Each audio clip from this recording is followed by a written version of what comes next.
Welcome back, champions. Now open your moral science book, lesson 4, Nature's Walk. This is in your book, page number 15. Write today's date. Today is 1st of December 2020. Nature's Walk. In this chapter we are going to study about the nature, प्राकृतिक, जो चीज़ God made है और God के द्वारा ही संचालित होती है. संचालन का मतलब गॉड के मर्जी से, गॉड की ही आज्ञा से वो मूव करती है. Today we shall go on the nature's walk to see and admire the wonderful nature. Admire means किसी चीज़ की तारीफ करना, उसकी अच्छी चीज़ें ढूंढना, उसको अप्रिशिएट करना.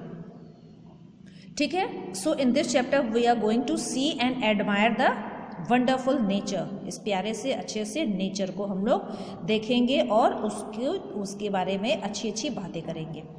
We look, we see, we listen, we feel all that God has given us through nature. हम देखेंगे, हम सुनेंगे. सुनेंगे कैसे? कभी हवाओं की, पत्ते की आवाज़ सुनी है, कभी चिड़ियों की, और जो नेचर मेड हैं जैसे dog, cow, sheep, buffalo, goat, whatever the nature जो मैन मेड नहीं है, जो नेचर, उनकी आवाज़ सुनी है. फील, कभी ठंडी ठंडी हवाओं को महसूस किया है, कभी बिजली जब चमकती है उसके डर को महसूस किया है, कभी सूरज की गर्मी को और उसकी हीट एंड लाइट को महसूस किया है. तो सो वी फील, और क्या कि जो हमें गॉड ने दिया है नेचर के थ्रू, है ना. कभी इसको देखिए, बहुत मज़ा आता है. Champions, I told you that you keep some grains और सीरियल्स ऑन योर टेरेस. छत पे, टेरेस पे कहीं डालो. क्या डाल रहे हो? डाल के देखो, बहुत मज़ा आता है, बहुत सारी चिड़ियाँ आएंगी. You will feel very happy, बहुत अच्छा लगेगा. चलिए.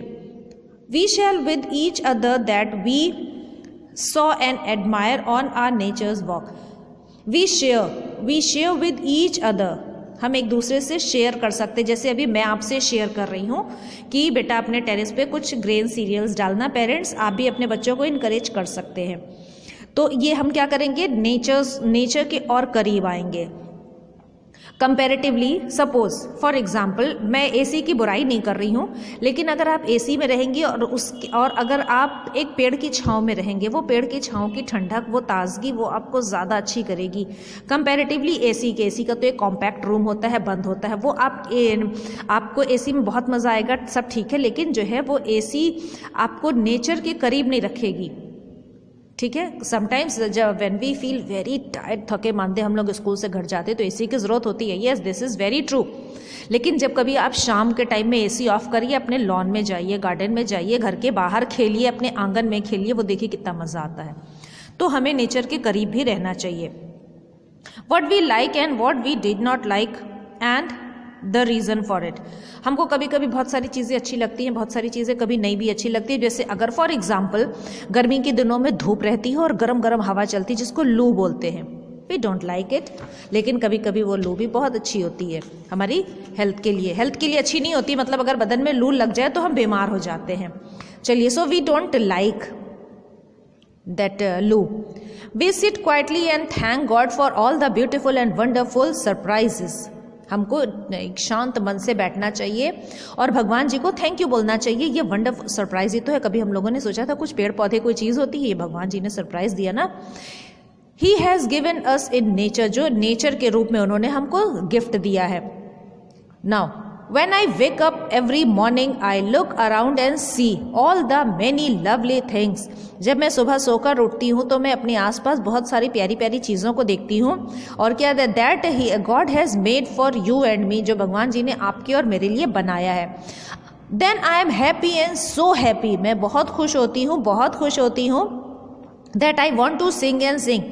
खुशी से मेरा मन गाने लगता है. बेटा, जब भी आप सुबह सोकर उठिए, एक बार भगवान जी को ज़रूर थैंक यू बोलिए. काहे के लिए? रात की अच्छी नींद के लिए. और क्योंकि आप कोई डिस्टर्ब नहीं हुए, कोई भी आपने अच्छे से नींद किया और आपके घर में कोई मिसहैपनिंग नहीं हुई, कुछ भी नहीं हुआ, आपको उसके लिए भगवान जी को थैंक यू बोलना चाहिए. और दिन भर के लिए सहायता मांगनी चाहिए, हेल्प मांगनी चाहिए, भगवान जी से प्रोटेक्शन मांगना चाहिए. फिर रात को सोने से पहले अपने बिस्तर पर ही बैठ करके, लेट करके आपको भगवान जी को फिर थैंक यू बोलना चाहिए. दिन भर बहुत अच्छे से भगवान जी ने रखा उसके लिए. और रात में अच्छी नींद मांगना चाहिए और कोई मिसहैपनिंग ना हो इसके लिए मांगना चाहिए, है ना. तो यही है, आई वॉन्ट टू से thank you God for every lovely things. मैं भगवान जी को हर अच्छी चीज़ों के लिए धन्यवाद थैंक यू बोलती हूँ। When I hear the birds sings, I feel the gentle breeze. Breeze means हमें धीमी धीमी हवाएं। जब मैं बर्ड्स को गाती हुई सुनती हूँ और ये धीमी धीमी हवाओं को फील करती हूँ, I see the flowers blooming, मैं फूलों को खिलते हुए देखती हूँ। And the green love leaves and on the tree, जो हरी हरी लीव्स पेड़ों के ऊपर होते हैं, मैं उनको देखती हूँ। When the sun is shining brightly, जब सूरज एक ब्राइटली चमकता है, चमकदार निकलता है। और the rain is falling down, या फिर बारिश होती है। और I see the little snowfall, कभी कभी स्नोफॉल होती है, बर्फ़ बरसता है। हमारी तरफ प्लेन्स में बर्फ़ बरसती है, ठीक है, ओले पड़ते हैं, लेकिन हिल्स में स्नोफॉल होती है, बिल्कुल रुई के समान सॉफ्ट होता है। जेंटल फ्लोटिंग ऑल अराउंड, जो कि हर तरफ तैर रही होती है जेंटली, वो बहुत सुंदर लगता है। For the sun high in the sky, sun कहाँ है, ऊपर फिक्स है। For the white cloud floating by, white colour के क्लाउड, ग्रे कलर का क्लाउड फ्लोट कर रहा है, तैर रहा है हवा में।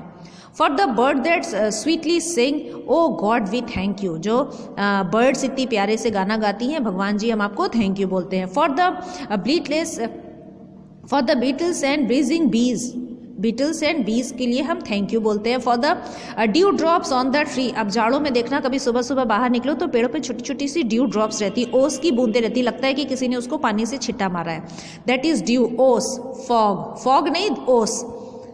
Spider webs and gentle breeze, spider का मकड़ी ये हम लोग नहीं बना सकते हैं, but only the spider can make जाल। O God we thank you. I love the pit pat patter on the raindrop. This is the poem, small poem you can say. I love the buzz buzzing of the bee. मैं सबको प्यार करती हूँ, पानी को, raindrop को, बारिश को और bees को। But the sound I like the best is very very best. So is to know that God loves me. लेकिन एक आवाज़ जो मुझे सबसे ज़्यादा पसंद है कि भगवान जी हमसे प्यार करते हैं। I love the hissing of the green snakes. I love the rolling on the sea. जो समुद्र से जो लहरें आती हैं जाती हैं। But the sound I love the best, the very very best is to hear that God loves me. लेकिन फिर भी हमको ये समुद्र की आवाज़ पसंद है, स्नेक का हिज पसंद है, सब कुछ ठीक है, लेकिन सबसे ज़्यादा जो मुझे क्या पसंद है कि भगवान जी मुझसे प्यार करते हैं। Okay, so with this chapter gets over, and I have sent one notice कि very soon in the month of December your second unit test is start at the same way Google form में optional multiple choice question आएगा, ठीक है। वो date, time table, आपको syllabus सब कुछ shortly दे दिया जाएगा। as soon as possible I will send. Thank you.